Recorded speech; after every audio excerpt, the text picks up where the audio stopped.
तीन जादुई नारियल के पेड़। सोहनपुर गांव में ठाकुर वीरेंद्र प्रताप रहता था। वो बहुत पैसे वाला था और वो बहुत दयालु किस्म का आदमी था। वो गरीबों की बहुत मदद करता था। उसके पास तीन जादुई नारियल के पेड़ थे जो कि उसने अपने गांव के बाहर लगा रखे थे। एक नारियल का पेड़ सोने के नारियल देता था और दूसरा नारियल का पेड़ पैसे देता था और तीसरा नारियल का पेड़ अलग अलग तरह के फल देता था। ठाकुर वीरेंद्र प्रताप चौहानपुर गाँव का मुखिया भी था, पर अब बेचारा ठाकुर वीरेंद्र प्रताप बूढ़ा हो गया था। उसकी सेहत अब ठीक नहीं रहती थी। ठाकुर वीरेंद्र प्रताप के तीन बेटे थे। सबसे बड़े बेटे का नाम सुंदर, जो बहुत बुद्धिमान और चतुर था, पर सुंदर आलसी बहुत था। दूसरे बेटे का नाम सुशील था, वो भी सुंदर से कम नहीं था। उसकी चतुराई से भी हर कोई वाकिफ था। और सबसे छोटे बेटे का नाम सुलभ। सुलभ बहुत मासूम था और बुद्धिमान भी इतना नहीं था, पर सुलभ आलसी नहीं था। वो वीरेंद्र प्रताप की किसी भी बात को नहीं टालता था। ठाकुर वीरेंद्र प्रताप इसी चिंता में था कि आखिर वो उसका वारिस किसको बनाकर जाए। वो चाहता था कि वारिस वही बने जो इसके लायक हो, उसकी धन संपत्ति और तीन जादुई नारियल पेड़ों का सदुपयोग करे। एक दिन रात को वो विचार में मग्न था कि आखिर कैसे अच्छा वारिस ढूंढा जाए। अगली सुबह हुई और वीरेंद्र ने अपने तीनों पुत्रों को बुलाया और अपने बागीचे में लगे तीनों जादुई नारियल के पेड़ों के पास ले गया और कहा, देखो बेटा, जैसा तुम्हें भी पता है कि आजकल मेरी सेहत कुछ अच्छी नहीं रहती, इसलिए मैं अपना वारिस ढूंढ रहा हूँ जो मेरी धन संपत्ति और इन तीनों जादुई नारियल के पेड़ों का सदुपयोग करे। तुम तीनों मेरे लिए समान हो, इसलिए मैं आज से तुम्हारी एक परीक्षा लूंगा। जो उस परीक्षा में सफल हो जाएगा वही मेरा वारिस बनेगा। वीरेंद्र प्रताप कहता है, मैं तुम तीनों को एक एक पेड़ दे रहा हूँ और एक एक इलाका दे रहा हूँ। तुम तीनों के पास 1 महीना है। तुम तीनों को 1 महीने तक इन पेड़ों का सदुपयोग करके इनसे जनता की भलाई करनी है। और जब तुम इन पेड़ों के पास जाकर कहोगे, सुन पेड़ भाई, कर लोगों की भलाई, तो ये अपने आप फल देने लगेगा। और इन पेड़ों का अगर दुरुपयोग हुआ तो ये पेड़ अपना अपना फल देना बंद कर देंगे। अब मैं 1 महीने के लिए गाँव से बाहर जा रहा हूँ और ये गाँव वाले तुम्हें सौंप रहा हूँ और ठीक 1 महीने बाद आऊंगा और देखूंगा कि तुम में से किसने लोगों की भलाई सबसे अच्छी करी है। मैं नहीं जानता तुम ये सब कैसे करोगे, ये सब तुम्हें अपनी बुद्धिमानी के प्रयोग से करना है। क्या तुम तीनों इस परीक्षा के लिए तैयार हो? तीनों बेटे एक स्वर में कहते हैं, जी पिताजी, आप फिक्र मत कीजिए, हम आपकी परीक्षा में सफल होकर ही आएंगे।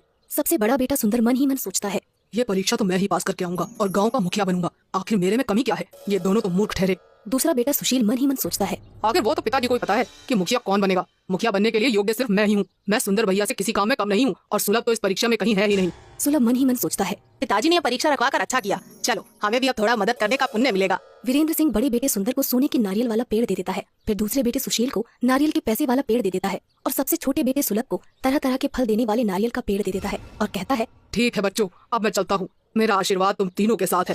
ऐसा कहकर वीरेंद्र प्रताप गांव से निकल जाता है। अगली सुबह होती है। तीनों बेटे अपने अपने पेड़ के पास चले जाते हैं। सुंदर सोने के नारियल वाले पेड़ के पास जाता है और सोचने लगता है कि अब लोगों की भलाई मैं इससे कैसे करूं। वो पेड़ के पास जाता है और कहता है, सुन पेड़ भाई, कर लोगों की भलाई। इतने में ही पेड़ से सोने के नारियल निकलने लगते हैं। सुंदर उन नारियल को सुबह सोने की दुकानों पर बेच देता है, पर जैसे ही पैसे आते हैं वो सोचता है, मैं लोगों की भलाई तो बाद में ही कर सकता हूँ, अभी क्यों ना ये पैसे मैं खुद पर खर्च कर लूँ। ऐसा सोचकर वो उन पैसों से खुद के लिए शराब खरीद लेता है। वहीं दूसरा बेटा सुशील पैसे देने वाले नारियल के पेड़ के पास जाता है और कहता है, सुन पेड़ भाई, कर लोगों की भलाई। उसके पास भी बहुत सारे पैसे आ जाते हैं। सुशील उन पैसों को बांटने के बजाय उन पैसों को लोगों को उधार देने लग जाता है।